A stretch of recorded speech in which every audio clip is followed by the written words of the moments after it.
Hello and welcome, guys.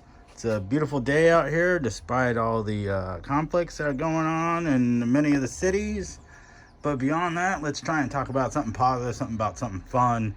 We're going to talk about leaf springs today. So I've got my 10.2 here. This is started out as a 69 Blazer, ready to run from Axial. And I've put the hard top on it and a few other things. But recently, I've done the leaf spring conversion from Rc4wd drive. So bam, we'll see it in there. You know, you got hangers, leaf springs, and all that stuff. And we're going to talk about what it took to get all that on there. A couple little setup tips for you and all that sort of stuff. So yeah, we'll get into that. And let me get the body off and we'll see what we're working with here. Okay, so we got the body all popped off this thing, and let's check this out. So this is a whole chassis from Rc4wd drive. It replaces the frame rails. Let me grab a pointer here.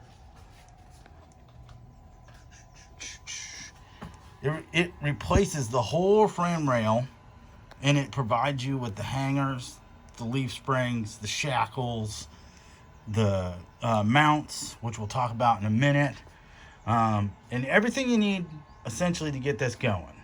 So, and one thing I did notice with this was it was a bit stiff, so I'm running a mono leaf on this car now.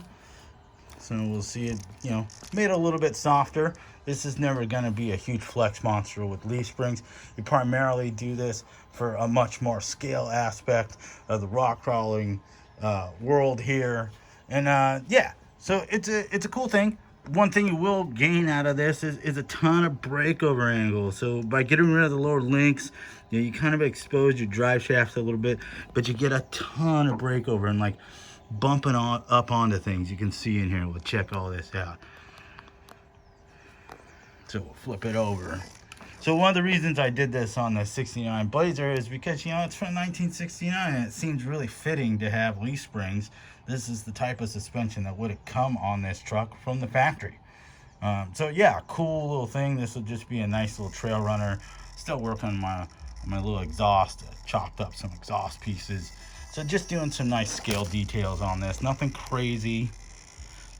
Now you can use your original shocks. You can remove the springs from them.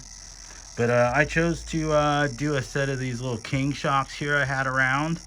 And pulled off the springs and cleaned them up and gave them a little rebuild. And yeah, they're working really good. So it's a perfect fit for this. So another aspect of this, when you work with your original shock towers, which you reuse with the kit, is that you can chop off the panhard bar here, the panhard mount, off of the left side shock tower. And then if you put a long servo horn on this thing, watch this. This will be like magic. You can get a ton of steering out of this setup. Now, you do have to be careful. You want to set your end points right so that you don't get your tires all into the leaf springs.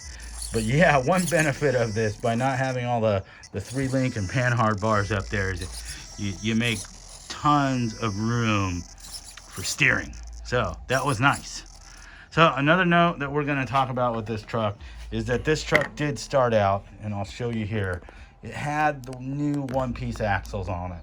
Now, unfortunately, to do this mod, if you've got a ready to run truck, a newer Axial truck, is that you're going to have to find a set of kit axles, the axle housings. You can use the internals.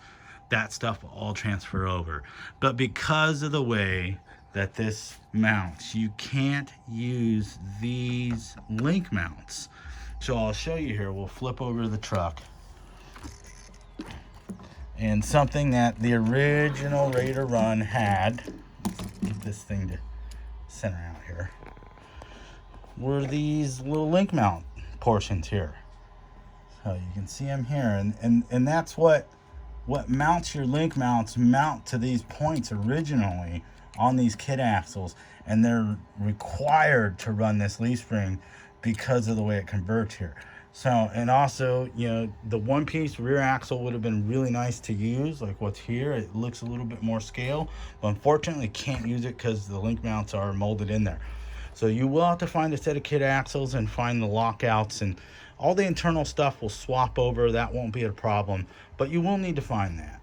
So that's something to note with this. If you're doing it to a newer rated run with the one-piece axles, that you need to find the kit axles. Another benefit to that too is that it'll allow you to put aftermarket C-hubs on, which are much stronger, and adjust some of your caster. And you can still use the original plastic hubs if you want on the set of C-hubs, or the plastic ones, that's fine. But it allows you to upgrade all that pretty easily. So that's something to note.